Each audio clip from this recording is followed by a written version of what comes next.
an assignment, but you are not like, you get more than one chance. Wonderful, wonderful. Well, thanks for sharing. Yeah, that's great. Well, I'm excited to share with everybody a little bit about the Physical Agents app today. We have these little 30-minute webinars because we're all super busy. And I think just being able to talk about one and just be able to talk about it together is a wonderful opportunity. So what I'm going to do is James is here with me. Hi, James. Morning. Your microphone is up like an antenna, as always. And James is actually, I think James, 26 years in a PT program, grad PT program. And so way back in the day, James was my professor and is now working with us and working on a lot of really cool laws and regulations, interactive e-modules that we're trying to build state by state. And if you have comments or questions, please feel free to just enter it in the chat. Please feel free to just unmute yourself. This is, I mean, I built this specifically just to interact with faculty and share. So what I'm going to do is go ahead and share screen. We are recording this for faculty who weren't able to join us. So let me go ahead and take us to talking a little bit about the Physical Agents app. So I'll tell you that this app I had filmed actually about 2 years or so before the pandemic hit. And at around March, our faculty, as this programs were closing down and our program was closing down because of COVID, the professor who teaches Physical Agents now said, hey, Mike, if you have videos, this is going to save me so much work and it's going to help the students so much. I'm like, man, you know what? I think I filmed all of these 2 summers ago in a spasm of creativity and a desire not to have to play with the traction machine every time I had to teach lumbar traction. And so what ended up happening was we collected all the videos that we had, we went and filmed the rest of them, and the Physical Agents app came right in time for summer Physical Agents for our program, and I hope for a lot of your programs as well. So my role here at PhysioU is really almost every single app that you see comes from me and some faculty member dreaming about how to make learning easier for the students and how to make our lives easier as faculty. So believe me, I know 20 years into academia, how exhausting this last 2 years has been. And any way that we can help the students continue to learn better and also to relieve some of the pressure off faculty is just, it's hugely valuable. So I'm excited to share that with you today.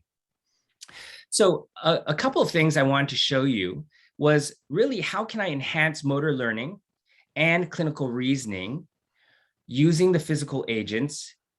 We recently did a literature review to update all the references. So that's the beauty of this type of software, this type of web app, is we just can constantly update and make changes. There's never old editions that I need to sell. So you always have the latest edition.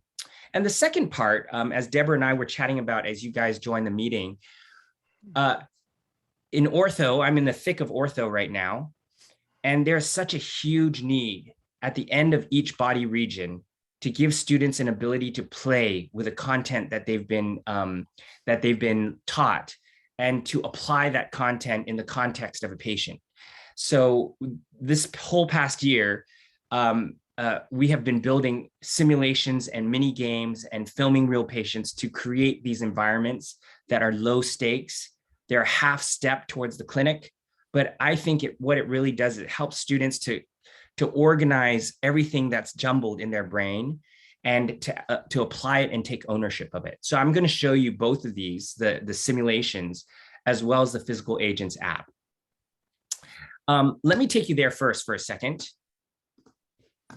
And let me come out to here. Let me see if I can come out of this. I'll go to, so all faculty have full access to PhysioU. So I built this for us to do our jobs better. So all faculty have full access. You can use this anytime you like. When you sign in, you'll see that there's a new sidebar we've created that has some cool faculty features. I'll show you that in a second. And you have all of these different new apps. right? We've grown a lot of new apps over the last couple of years. You can sort a lot of these apps up here. So fundamental skills will sort a lot of the basic year one-ish type content. And so here's physical agents.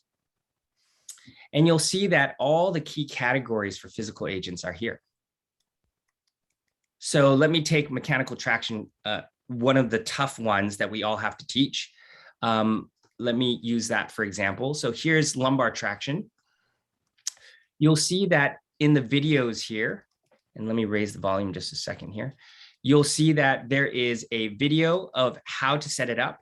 So that's almost 8 minutes. So let me just play a little bit of this. Preparation for lumbar traction.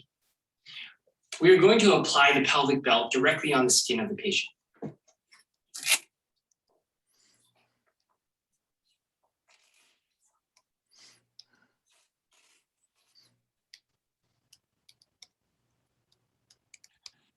The upper limit of the pelvic belt should be positioned at the lower limit of the target region. So we're having them right here. We'll come back to the front. The top support. This video, I watch myself before we go to teach this course because I haven't done traction for a year since the last class. And the students are told to watch all of these videos before they come to class. So that's one of the unique values that these apps bring is prior to coming to class, they have watched their asynchronous lecture. They have watched the application of the technique. When they get to class, actually, they just use this 2-minute high-speed video and they just review before we get to work. So certainly there are some of these techniques that I will demonstrate again.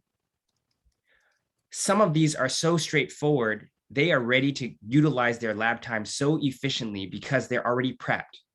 So oftentimes they'll use the high-speed video as a quick way to review, or they can go to the gallery. And the gallery is step-by-step instructions that they just click through. So there's lots of different ways for the students to learn using the app in this way. Our students, before every lab, like I mentioned, this is for the same for orthopedics, the same for range of motion manual muscle test. All of them will actually watch the videos before class. I'll show you the lab handout that we've created for the class, and we've shared this to all faculty as well. So I'll show you that in a second. The other thing you'll see is below the video or below the pictures, you have purpose, you have indications, you have adverse effects. And the other thing that you'll see is we have a lot of, let me go over to lumbar traction here, contraindications and precautions. Here's the list that matches their notes, how they're expected to ask this in the classroom for their practicals. Here's your precautions. And then here is your setup instructions. I can make that a little bit bigger, including all the key settings. So everything's in one place and all of your citations are here. So beyond that, we've written a patient education piece. Every student reads this patient education piece to prepare their minds, to prepare their elevator pitch for when patients ask, what is this for? So you can see in this patient education, we actually wrote this for patients. Our students will use this and actually share. So I can email this page to James. So I will email this, james@PhysioU. And patients will be able to read about all of this information without a subscription. This is just part of how we believe the students learn to use this in the classroom, and they also they learn to utilize it in the clinic. So that's one of the uses of this. So in the patient education, you can see, why do we use it? What does it feel like? Oops, let me just edit this and delete this. Hang on 1 second. Just going to close this out. So you, and when should I avoid this type of treatment? So these are, there's other information like talk to your therapist before using if you have these issues. And then here's the references. So again, this patient education, our students read to prepare their own things that they're going to say, but they also learn to deliver this to the patients when they're actually out in the clinic. Michael? Yes. Just a quick reminder that, and we just went over, reminds me of this, the patient education, that students can take this with them into the clinic. If they've forgotten their lumbar spine traction binder at home and they have a traction patient today, it's all on their phone. They can look this stuff up. Number two, those questions that maybe they want to ask the CI, they can look, oh, when do I do this? When do I not? It's right there for them too. So it's almost like a pseudo CI for them, and maybe allay some of their fears when they go into the clinic. But it's a very useful tool, not only for classroom, but for after they are in the clinic too. Yeah, absolutely. So the nice part about this is really that you end up having a tool that follows them from the first day they step into your program till their first year out in the clinic is really where they do a lot of their learning. All of the stuff that they use to learn is still in their pocket and constantly being updated. So that's the patient education piece. And then we wrote up a short case study, because in our class, every time we were done teaching a modality, we had a brief clinical reasoning discussion. So we wrote a short case study. We know that students haven't gone through ortho. They may not even have gone through any major pathophys yet. So we write these basic cases. This is probably about someone who has stiffness in their low back. And you can see it's a very short vignette. And then we ask the key questions that students will just get together and discuss. So they will sit together, they'll discuss. All of these answers are all available here so that faculty can immediately just begin the discussion right when you bring the students back out of their Zoom breakout room or during lab. You can just have this up on the screen. You can talk about the different modalities that are indicated, what kind of diagnosis this might be appropriate for, like this modality would be appropriate for. We can review the contraindications and precautions. We can talk about, in some of these questions, I invite the students to verbalize how you would screen the patient, right? So the more practice they get, the better. What position would be ideal to set the patient up in? What would you reassess at the end of this treatment, right? So it's tied to the case, extension range of motion, lump pain level, and lumbar flexion and extension range of motion. So all of this becomes the first, I would call this the quarter step. This allows you to showcase your expertise. It allows them to talk through the application of this modality or this physical agent. And then at the end of the week, they can play their simulation. So that is how all of these different modalities work. So if you look at something, for example, like NMES, and you have NMES for quads, for shoulder abduction, for thumb abduction, for wrist extension. So we can look at quads here. You can see that in the setup, there's just a high-speed video. Of course, there's the instructional video. In 54 seconds, the students can review the proper setup to set it for NMES. Okay, and then here are all of your parameters. The other thing I want to show you that's a new feature we just released for faculty. So when you log in, for any technique, so let me make this a little bit smaller. For any technique, so for example, you say, I'm teaching NMES this week. I'm in the NMES page. I want to post this link into my what would you say, into my lecture. So I'm going to show you that just for a second here. If I go to my Gmail and I create a document, so let me create a Word doc. So this could be your Word doc. This could be a Google doc. It didn't matter what it was. if I go back to my physical agent here, so here is ionophoresis, for example, I'm going to copy this page title with link. So when I go to my PowerPoint or my lecture or my lab, and I paste that, this, okay, that's contraindications and precautions. Let me go back to ionophoresis. Let's see, purpose. Well, actually, it'll probably show ionophoresis purpose. Okay, so here, you can basically copy and paste this URL and this title. So in this case, you're going to have to add ionophoresis. This is something we can add in later. But this is already hyperlinked to the video. So if you click on it in your lecture, it will immediately open to this page. The same thing with with a lot of these different, just like in the same way you can use this in your lectures, you can use the same idea in your lab handouts. And let me show you what I mean.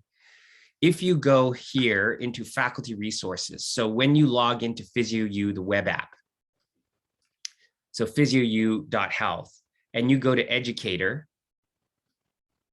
and under educator, you'll see that there is a faculty resources. You'll see that there is a bunch of webinars that we're doing for the rest of the year. There are a bunch of webinars that we recorded in the past, and then there's teaching content. In teaching content, you'll see that there are lab handouts. So for the classes that have very predictable delivery methods, like range of motion MMT, like neuro exam, like physical agents, we have created lab handouts that we use that we've just shared with everybody. So if you go to physical agents here, you can say, okay, I'm doing ultrasound this week. Here is my ultrasound lab handout. Here are the contraindications, precautions. Here is the actual video of how to do the technique. So the students can actually click on all of these links and it'll take them directly to watch this video before class. So that's kind of how we do it. They have their lab handouts, they watch this before class, and they come prepared for class. These are available for you to just download and modify for your own usage. We just wanted to save everybody time so that you wouldn't have to reinvent the wheel. So you have lab handouts for all of these common different physical agents here. Okay. So actually, before I move into the simulations, let me just stop for a moment and take any questions, any thoughts, or any things that you'd want to see. Feel free to unmute yourself as well. Anybody have any comments or questions? Mike, I had a question. Sure. I'm just trying to find those instructor resources. I don't see that like when I log into PhysioU. Oh yeah, because we're gonna build that very soon. We have a new that's coming out, meaning it's gonna be here. It's gonna be here under educator resources. We're gonna put a link. That link will take you to our web page. It's the main homepage. So if you go to PhysioU.health, under educator faculty resources, it will take you to all of this stuff. Gotcha. Yeah. Soon there will be a link, probably within the next couple of weeks. There will be a link when you log in as a faculty member. It will be in that right-hand bar. But this, do you find it? Yeah, I found it. I had already signed in and it wasn't like available to me after I signed in. That's where I was confused. Right. Exactly. Okay. That's something that we figured out. Well, we only released the sidebar about 4 or 5 weeks ago. So we're learning new things that we can put in the sidebar. Cool. Yeah. Thanks for that clarification. There's a question in the chat, Mike, Sure. and I'll ask Christina if you also unmute or type in what jurisdiction are you working in, because you just touched the third rail here in California with dry needling. Right. In my other life, my government affairs stuff, it's the hot button in terms of the fight we may have with the Asian medicine folks. So it's funny you asked that, but I know this app's not just for California, it's for the whole country. And there's a lot of people who do dry needling. So Mike, do you have dry needling plans or plan to add it? I have dry needling plans. It's a tricky topic because it is not used in some states and it's used very frequently in other states. In fact, Joe Donnelly, I think he is at University of St. Augustine's now. Him and I have been talking about this for a little while, and it is on. We're talking about it and trying to figure out what's the best way to deliver that. So for now, we haven't put it in. Yeah, but it's a good point. I guess I'm curious. Was that Christina? Christina, if you don't mind unmuting yourself, I'd be curious, how extensive is that the dry needling component in entry level, wherever you are teaching from? I guess, where are you teaching from and how extensive is it? So I'm teaching from Wichita, Kansas, and at this point, it's really just an introduction to it and a demonstration. And students, we do want them to know, because it is, I mean, they have to be certified whenever they graduate, but in order to do that in Kansas, so we don't expect them to be able to perform it, but we do introduce it and show it. And I was just curious, because I know that is something that other states that it's okay, and then others it's not. If that was something you all were even interested in, really. Yeah, I think we're definitely interested in it. And that might be the exact proper way to do it, is actually just have a very simple sample. And then from there, people, at least you can talk about it as the resource, but they know that they're going to get specialty training later. So that might be a great way to introduce that into the programs. And I think in all physical education, I mean, you at least expose them to everything in PT, wherever you move, you then have to live by the jurisdiction rules and stuff like that, but they need to not be ignorant. I mean, there gotta be some exposure to it. Debbie asked a great question, Mike, and especially with physical agents, that's the vendors. And do you ascribe to a certain vendor or like Chattanooga or Dynatron or stuff like that? Or what kind of brand and stuff like that? Yeah, I read that question. That's a great question. Deborah, we have generally used what we've used in our department. A lot of it is Dynatron. We have a little bit of a mix, and we figured that though there are minor differences between units of different brands, some, you have knobs, some you have buttons, that in general, the basic principles are good enough that we just created one general resource. I haven't even thought through whether at some point we want to film or take pictures of multiple different units. I mean, we certainly could do it. What's your thoughts, Deborah, on that and the importance of the variable brands, different types, I suppose? Well, we have different brands in our school. I'm at Tennessee State University in Nashville. Mm-hmm. And we have Dynatrons, we have Intellect, we have Richmar. And initially, I wanted the student to be exposed to all of them.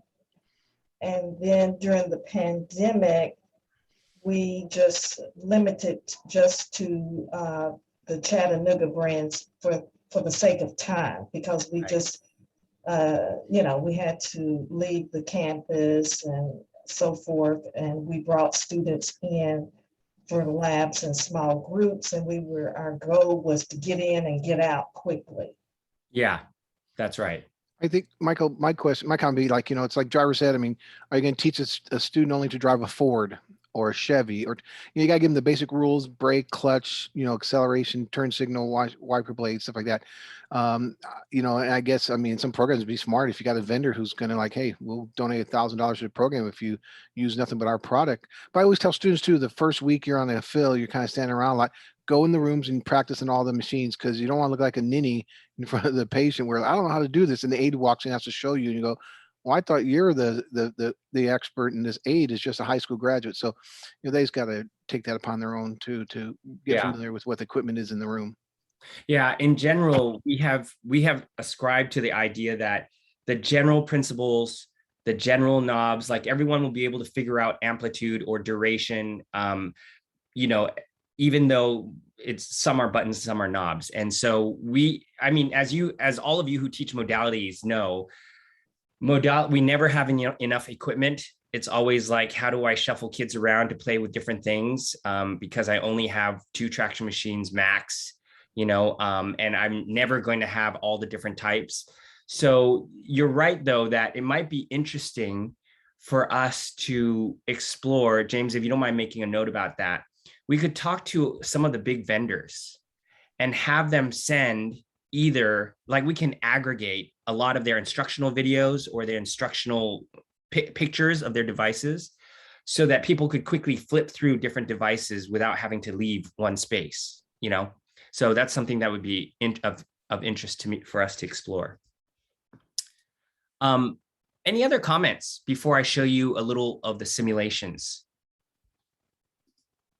And I saw the comments from you, Craig, and from others about the dry needling. I think that would be very easy for us to do, to get a sample video and then to put that in there with contraindications, precautions. So that's another thing that we can put on our list, something to work on. So thank you for those great comments. Let me take you to the sim. I had one quick question. I'm sorry. Hi, Melissa. Go for it. Hi. So my question was, when you're developing those cases that are embedded in there, are you basing those then on like the, evidence-based practice, like the clinical practice guidelines, the most up-to-date in terms of the indications and the types of conditions that are best applied with different modalities? Yeah. So for pretty much all of the modalities, they're tied to the content that is in the apps. The clinical practice guidelines, in our orthopedic apps, which cover all the clinical practice guidelines, there is cross connection in a way, because we talk about traction for discogenic leg pain as a potential modality. So I do use the apps, this physical agents app, a lot when I'm in ortho, because I'm I'm reaching back into their brain and asking them to consider. So they are pretty much linked. The cases that we created are fairly generic, largely because we felt that the clinical pattern in the student's mind is still not well developed. So you're going to find a stiffness problem, and they're going to use heat for the stiffness problem. And then so they're pretty generic.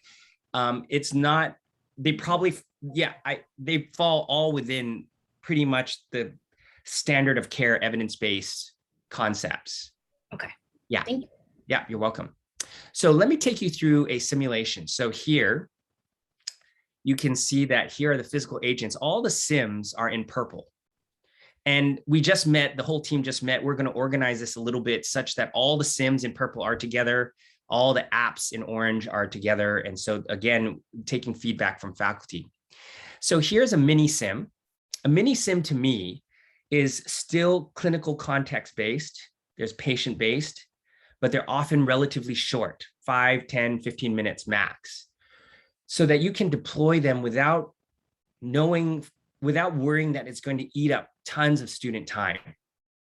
So you can see we built upper extremity, lower extremity. We built a lot of different mini games so that students could now play with these different devices in a patient-rich environment, a contextualized environment.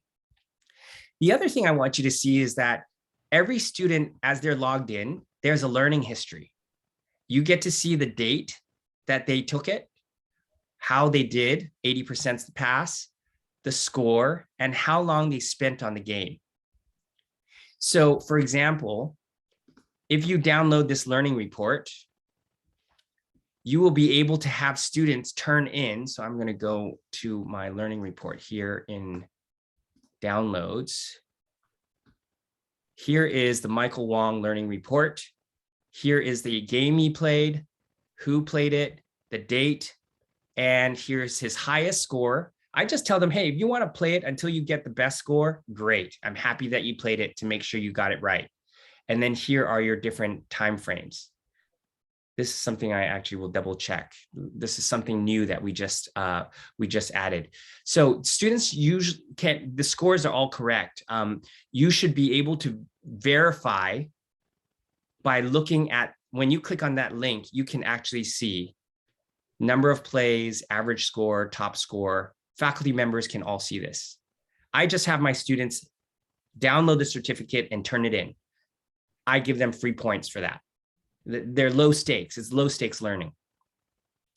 So if I go back to the game, you can see, so let me go here, that there are, the objectives are to learn the contraindications and precautions, identify correct parameters, and practice setup and application of the modality. This simulation will have a patient scenario, takes about 10 minutes, and has a bunch of multiple choice and interactive questions. So here's Kelly. She says, hey, my elbow's really been bugging me.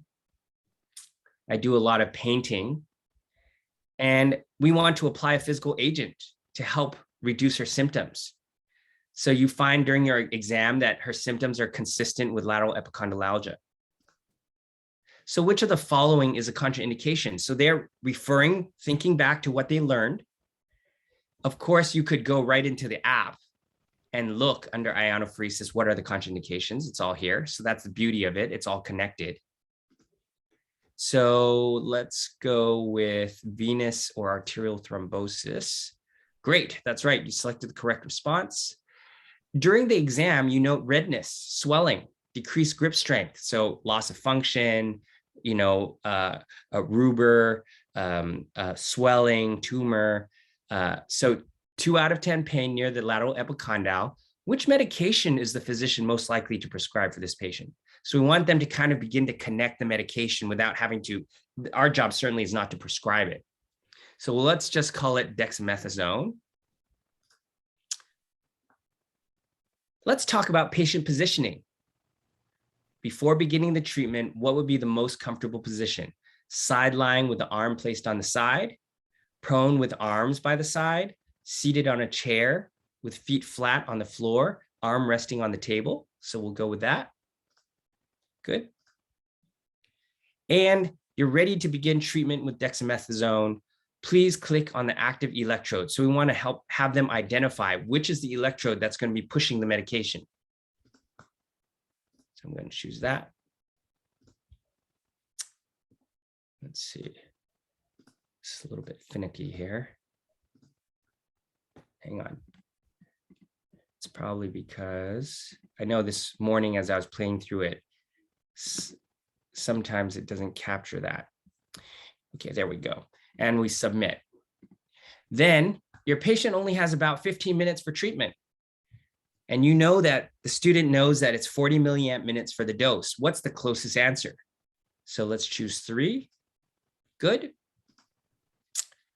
You want to increase the amplitude. We purposely put this here because we knew students wanted to see the device at home, familiarize themselves with the common devices.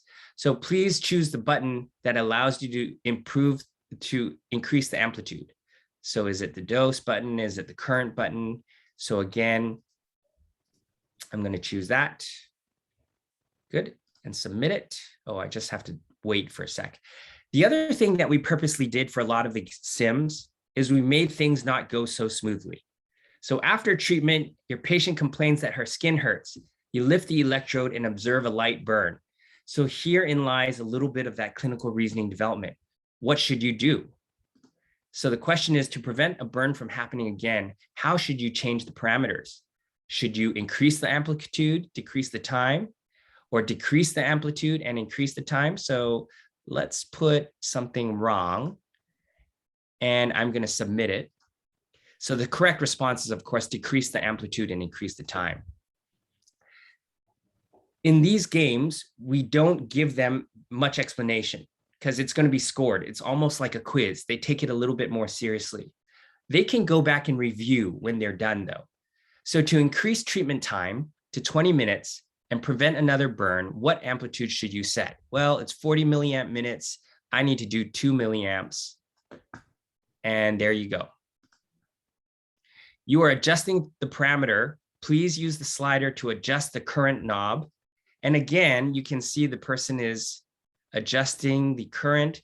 All of this is just, I think, a kind of a way for students to begin to get used to using the device. For example, in the ultrasound game, you get to move the ultrasound over the person's shoulder. So cool little features like that. All of these, I think, help with a little bit of familiarity with the device, comfort with the use of the device. At the end of every game, I told the team to build in a quick review. So you'll find that there may be a quick blurb for certain sims. There's often a review. Let's say for the orthopedic sims, there's usually a page or two of a review comments. So great job. Here's the common settings you would use. And the game is over. You have the opportunity now. So to review what you missed. So if I go back to review, I get to go and look through all the things that I got right and I got wrong.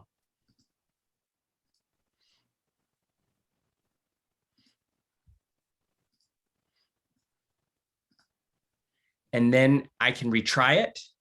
And when I'm done, so I can close out of this. Here is my score.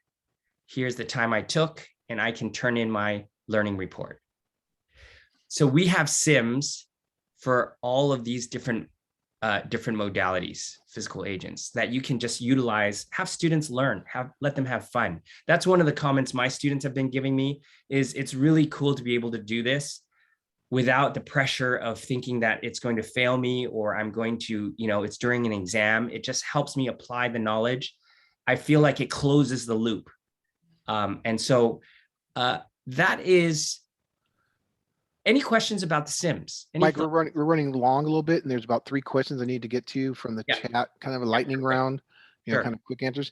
Oh my gosh. Yeah. Melissa asks, the stuff you just showed about the student test and stuff, and Melissa, if it's more, you can unmute and talk. Does she have access as a faculty to see what the students are seeing in terms of the? Yeah. Is it the test part, Melissa? I have the faculty account, and I get to play all of these games as is. Okay, that's what I wanted to know. Can I go through it like a student so I can see their perspective? And I think what would help us out, I mean, is the rigor appropriate? Is it too easy, too hard, or stuff like that? That's where you guys, as the end user tester, can always give us feedback, and Mike's always accepting of that. And Craig James, asked, before you move on, we are also working on simulation keys. So eventually what you'll be able to do is there will be a faculty information component here. And that faculty information component, when you open it, you'll be able to see the whole sim. You just scroll through the whole thing with all the answers. So it'll be so much faster than having to play through all of them. It's something that I want for myself. And so that's something that we're working on. Hopefully in early 2022, you'll have every sim that we have will have a faculty key. Yeah, Mike is always, if he's just always receptive to like input from you folks. If you go, oh, this is just, I mean, this is too easy, or you go, hey, the rigor's too hard, or whatever. The other one, Craig asked, is the apps tied to are students tied to an institution, like probably LMS, that they can download the scores in one spreadsheet? Right. I will tell you that a lot of the integration into LMS is a very, very brutal integration process. Right now, it's almost easier for students just to download their learning report and turn it in, because we don't have the capability of integrating into LMSs yet. It's on our list of things to do, but so are 20 other apps, so it's something that we are thinking about. Yeah. So Christina says we usually have students download the learning report and submit it to the LMS. Yeah, that's perfect. Thank you, Christina. And then the one from Kim, and I may have stepped on the third rail here talking about parameters and stuff, but yeah, and I think, Kim, you never take the teacher out of the story here with the explaining the waveforms, pulse duration stuff, and different vendors may use different terms. I mean, one car guy may call it the emergency brake, one may call it the safety brake, but in driver's ed, you teach them there's a brake there that you do other than the thing you push with your foot. So I think that, yeah, and I saw that comment about the different devices, the pulse duration versus phase duration. Yeah, if you think about it, these students are going to go out to clinics and see all kinds of different devices. I think one option that we can look at for 2022 is going to all the main vendors, inviting them. I'm sure they would be interested in providing either instructional video or pictures of their devices that we can list as alternative devices. And that way you could have it all in one place and be able to show some differences. That might be more than enough. I don't think it's useful necessarily to refilm the same educational video on 7 different devices. But I think perhaps the pictures might be a good option, pictures or something along those lines. So it's a great point, Kim. It's high on my list to think about.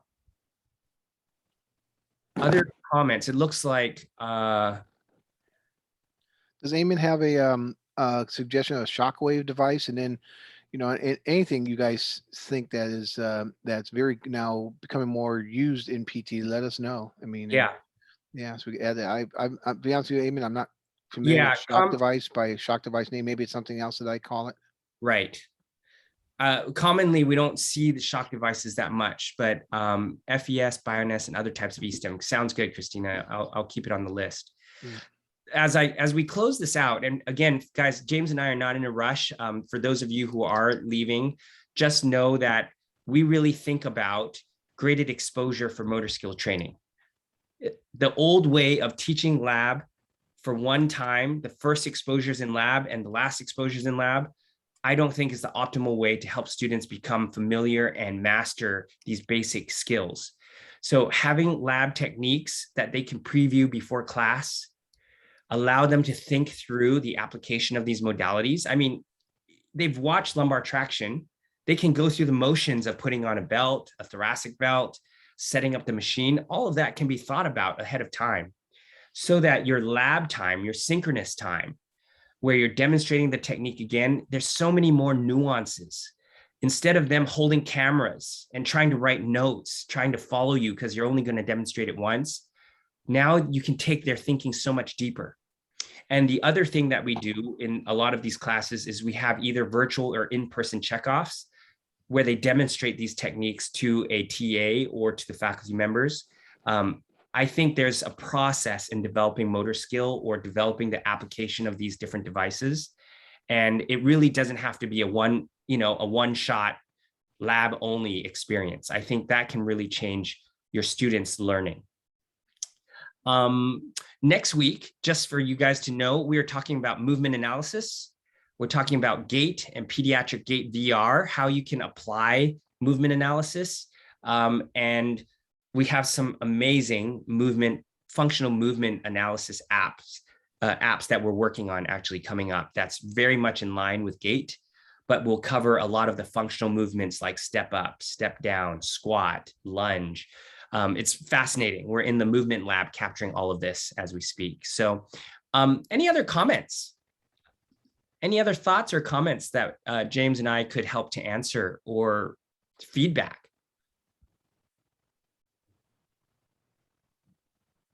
We're always eager to hear the things that you need or feedback as you've been using these things in the classroom. So any other thoughts or comments?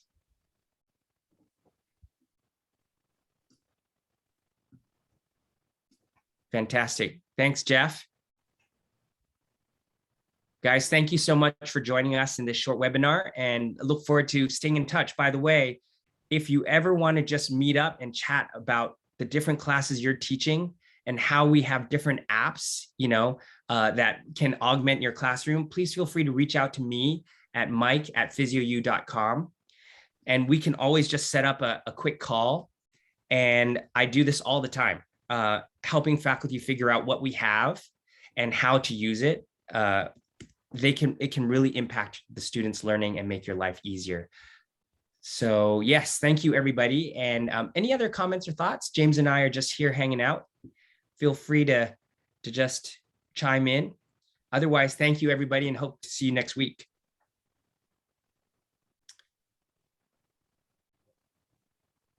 Thank you, Sue.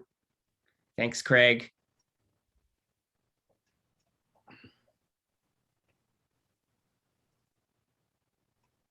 All right.